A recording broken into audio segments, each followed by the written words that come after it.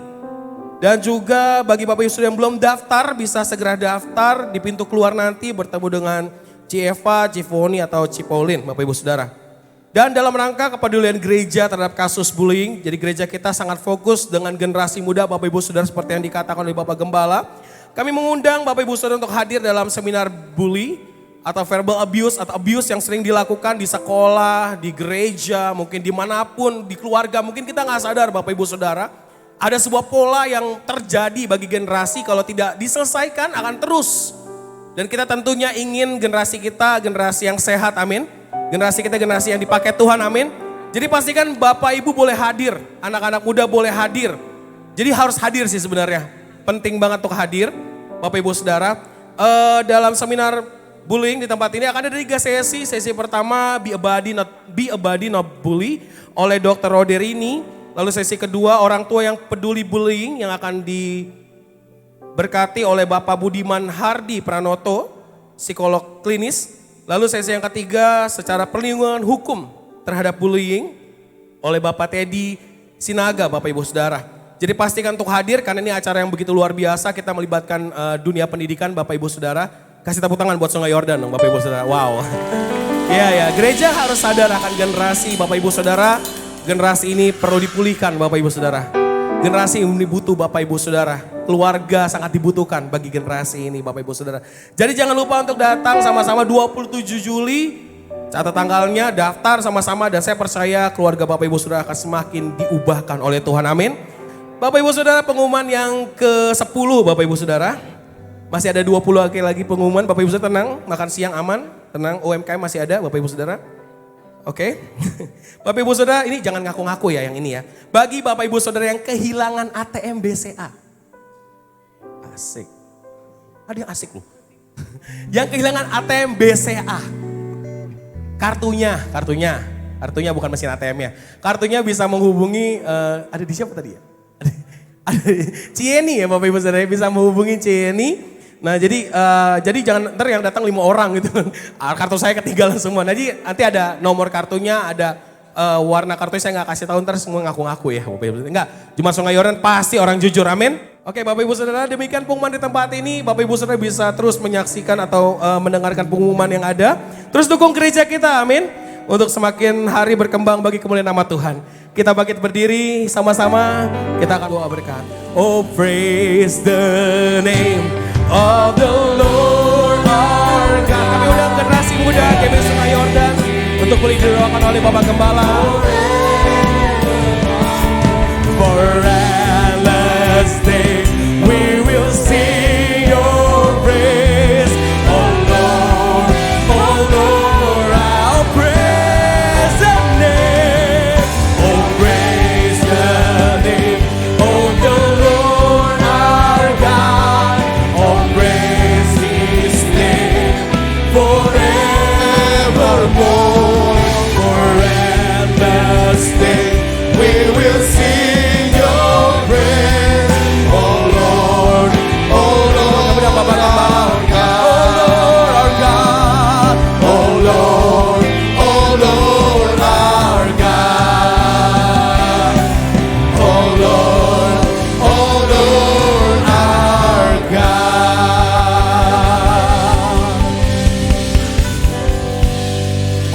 arahkan tangan kita kepada generasi muda di gereja kita ini. Tuhan, Bapa di surga, saat ini kami mengarahkan tangan kami. Kami memberkati, kami mendukung anak-anak muda, baik teens maupun sekolah minggu Tuhan, yang ada gereja kami. Engkau tahu Tuhan, dunia semakin tidak baik. Dan mereka memiliki tantangan yang besar. Karena mereka akan menjadi semakin besar, bertumbuh, di mana dunia akan semakin tidak menentu. Oleh karena itu Tuhan kami berdoa, berikan kepada mereka Tuhan, sejak kecil ini Tuhan, hati yang takut akan Tuhan, hati yang haus dan lapar akan Tuhan. Berikan mereka iman yang benar ya Tuhan. Berikan mereka kasih. Berikan mereka juga Tuhan pengharapan akan Engkau. Kami berdoa sertai Tuhan setiap langkah hidup mereka. Dalam hari-hari mereka Tuhan. Ke depan ya Tuhan. Biarlah mereka dapat bertumbuh, berkembang dengan sempurna. Tuhan berikan mereka kesehatan, kepintaran, kecerdasan, dan juga kerohanian dan karakter yang baik, berkenan, dan akhirnya sempurna ya Tuhan. Kami juga berdoa untuk orang tua mereka Tuhan. Kau juga memberikan kemampuan, kecakapan, hikmat untuk orang tua mereka mengajar, mendidik mereka dalam takut akan Tuhan. Engkau juga memberkati orang tua mereka Tuhan, baik dengan berkat rohani dan juga berkat jasmani Tuhan, untuk memenuhi kebutuhan, baik pendidikan, makan, minum, pakaian, dan juga sehari-hari ya Tuhan. Kami menyerahkan generasi muda ini Tuhan dalam tangan-Mu. Demi nama Yesus kami berdoa. Amin.